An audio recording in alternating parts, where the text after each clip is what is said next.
L'ONU en action, un programme de la télévision des Nations Unies.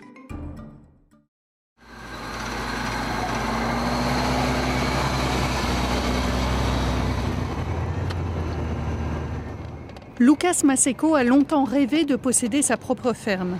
Quand le régime d'apartheid en Afrique du Sud est tombé en 1994, son rêve est finalement devenu réalité. Au début, les choses allaient bien pour Lucas à la ferme. Je remplissais ma camionnette de citrouilles et j'allais les vendre le long de l'autoroute. Les conducteurs s'arrêtaient pour en acheter. Mais en 2008, les problèmes ont commencé, quand une mine de charbon abandonnée, adjacente à sa ferme, a repris ses opérations, détruisant non seulement la tranquillité de Lucas, mais aussi son rêve. Lorsqu'on fait détonner des explosifs dans les mines pour accéder aux veines de charbon, d'épais nuages de poussière recouvrent tout aux alentours, comme lors de cette explosion filmée par un cinéaste amateur. La maison de Lucas est maintenant tellement endommagée que lui et sa femme ne peuvent plus y vivre. Le bruit est assourdissant et la maison est fissurée. Les explosions font trembler toute la maison. Et ses plantations et la moitié de ses vaches sont mortes à cause de la poussière de charbon et de la pollution de l'eau, selon lui. De l'eau provenant de la mine s'est infiltrée dans son système d'alimentation en eau, rendant celle-ci imbuvable. Nous allons à la catastrophe. Terence McCarthy, professeur de géologie à l'université Wits à Johannesburg, affirme que l'eau contaminée par l'extraction du charbon est toxique et représente une grave menace pour la santé et les moyens de subsistance, non seulement de Lucas, mais aussi de millions de Sud-Africains. L'approvisionnement en eau du pays entier est en danger.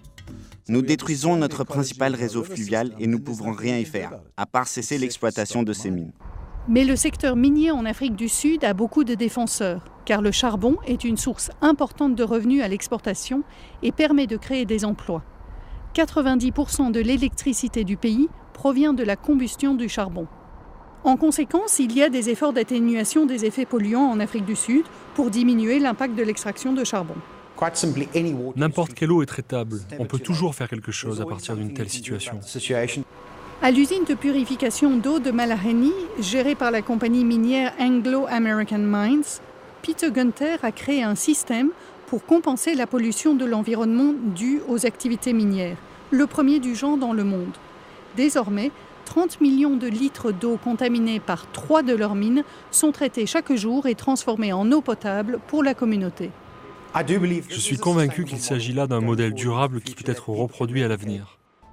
Le secrétaire général de l'ONU, Ban Ki-moon, y croit aussi et s'est félicité de l'effort de préservation de l'eau qu'il considère comme étant parmi 7 projets mondiaux capables de combattre les effets nocifs des changements climatiques. Mais tandis que les experts s'accordent à dire que c'est un pas dans la bonne direction, pour Lucas et sa femme, la pollution est tellement grave qu'ils estiment n'avoir qu'une option, quitter les lieux et redémarrer leur activité agricole ailleurs. La mine doit m'indemniser. Je ne peux pas rester ici.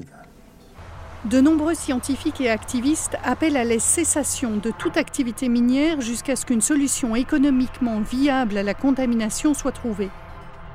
Ils estiment que la protection des ressources en eau de la planète n'est pas un choix, mais un impératif absolu pour tous, partout dans le monde.